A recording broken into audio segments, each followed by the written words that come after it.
Where did the idea of 3 sets in training come about? Jay Vincent's here. He's going to tell us where the myth of needing 3 sets to work out to build muscle comes from.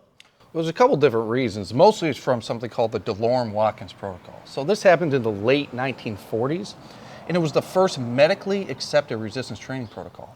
So DeLorme and Watkins ran a study, and they wanted to see the effects resistance training had on, correcting injuries. And they were working with wounded World War II soldiers. So knowing that they were working with wounded soldiers, they had to warm them up properly. So the DeLorme-Watkins protocol called for 3 sets, the first 2 sets being merely warm-ups. The first set was a warm-up of about 50% of the working load. Second, 75% of the working load. Now the third set of the DeLorme-Watkins protocol was called the stimulation set. And this was a set to failure. So even back in the late 1940s, they knew that just 1 set carried to failure stimulated optimal improvements in strength, muscle size, and for correcting injuries. So they began this 3-set protocol by doing 1 set to failure, essentially, because the first 2 sets were warm-ups. So today, a lot of guys go to the gym and they're banging out 3 sets to failure, essentially, if they're doing 8 to 12 reps. And some guys aren't even getting to failure.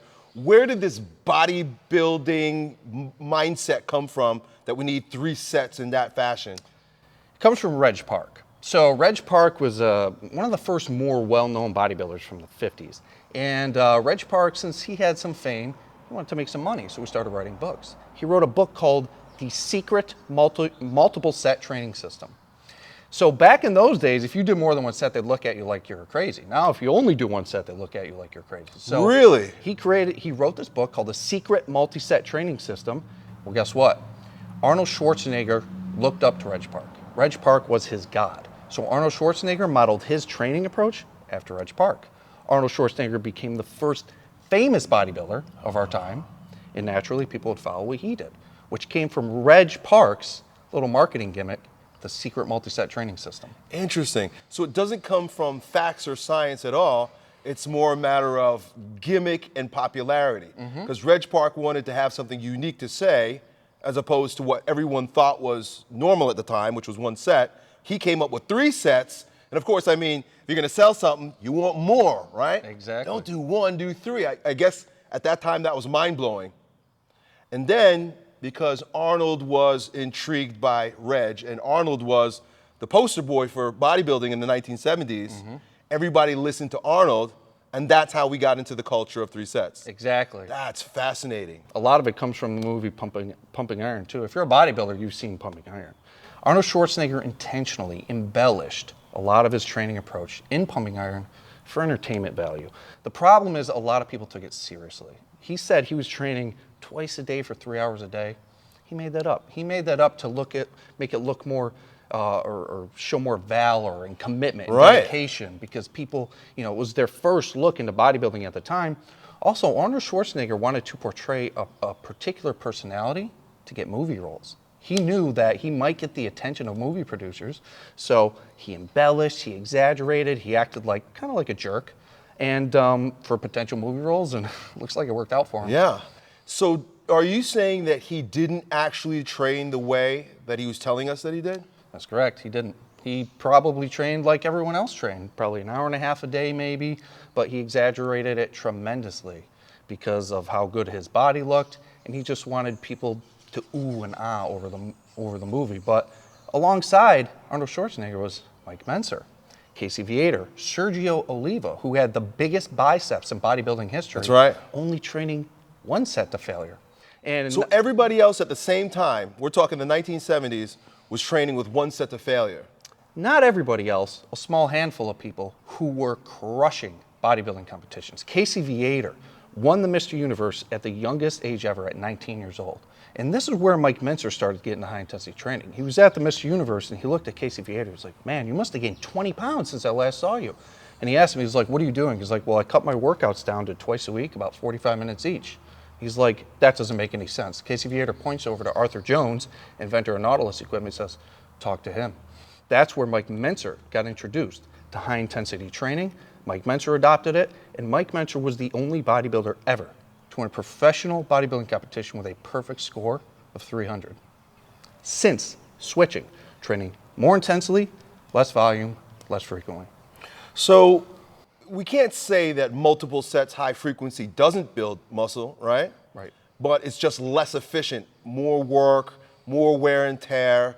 I could even say, well, less intense, right? Yeah. I mean, you're going into the gym and you're sort of just going through the motions a lot of times rather than just hitting it hard with that one set. And that's the only thing that matters is that one last set to all out Intensity of failure. effort is all that matters. The research shows, irrefutably, intensity of effort results in more motor unit recruitment, better muscle stimulation, more of these stimuli that we need to stimulate muscle growth, metabolic stress, mechanical tension, muscle damage. The harder you push your body, the more you stimulate those things. But here's the thing, if you're actually pushing your body that hard, you can't do 3 sets. You can't do hour-and-a-half long Right. workouts. Think of how long you can walk versus if you were to do a dead sprint, how much shorter Well, it that makes me think duration about would be. that, the difference between a sprinter and a jogger or a marathon runner, Yeah. right? They're going really intense for short bouts. Yep. And those guys are usually much thicker, denser, more powerful than the guy that's going along for the ride. Right. If more volume resulted in more muscle growth, then walking would give you legs like plats. You Yeah. know, but it doesn't because volume. While there is a minimum required amount of volume, what we're talking about volume is time under meaningful load, not how many times the wake was up and down. That has nothing to do with metabolic stress or mechanical tension or muscle damage. We're talking about the amount of time the muscle is spent being stressed. And if you do one more extended set to failure with higher intensity, you're generating a way more higher amount of stress than doing 3 kind of crappy sets the way most people do them. I got to go back for a moment to Arnold because my mind is blown.